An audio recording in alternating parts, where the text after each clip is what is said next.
This is what I would call, or like to call, an investigative seminar on the subject of the Juneteenth holiday for the purpose of understanding the holiday and what we as Americans are celebrating. This tape has been edited from the original one-hour briefing. I have chosen to do this with a group of people who have agreed to do this seminar. They are a regular scheduled seminar at this location, and they have generously agreed to participate. Is that right? Okay. If the seminar seems a little choppy to the listener, it is because it has been heavily edited from the original 1 hour. I have been both a staff officer, an education and training officer at the brigade level of the 25th Infantry Division Support Command, called DISCOM. I train soldiers of the 25th Infantry Division U.S. Army Support Command in race relations and equal opportunity and treatment in the years 1973 to 1974. In 1984 through 1987, I was a U.S. Army JAG attorney at the Office of the Staff Judge Advocate, also known as JAG, at the 1st Infantry Division of the U.S. Army. I was the labor and employment law counselor to the commanding general of the 1st Infantry Division. I was responsible for all labor law and equal opportunity and treatment law litigation within the 1st Infantry Division of the U.S. Army, the entire division.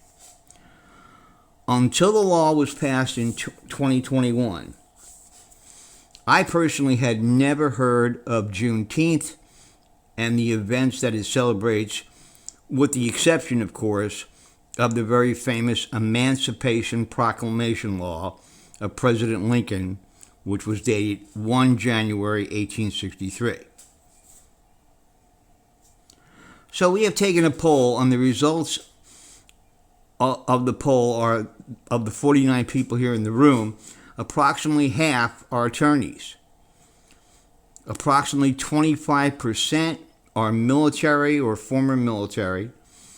One person here was employed in Washington, D.C. during the writing of the law. Another person was an administrator, a typist, who helped typing of this law.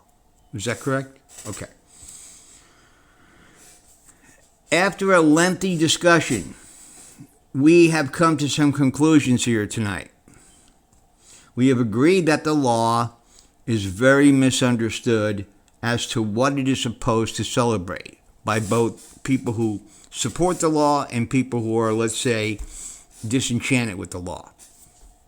Both are confused.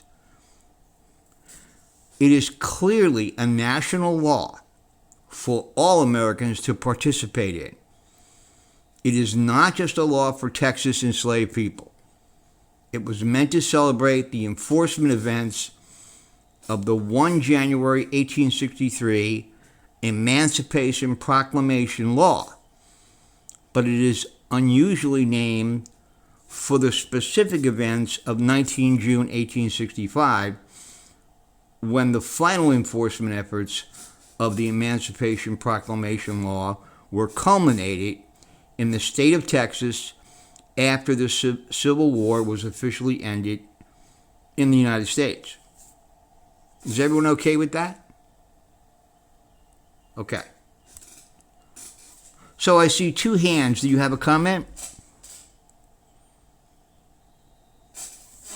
Okay, so after a few more comments and some questions, everyone here has now agreed with the conclusion we have read above. Okay? I want to thank everybody for their help. Thank you all. Good night.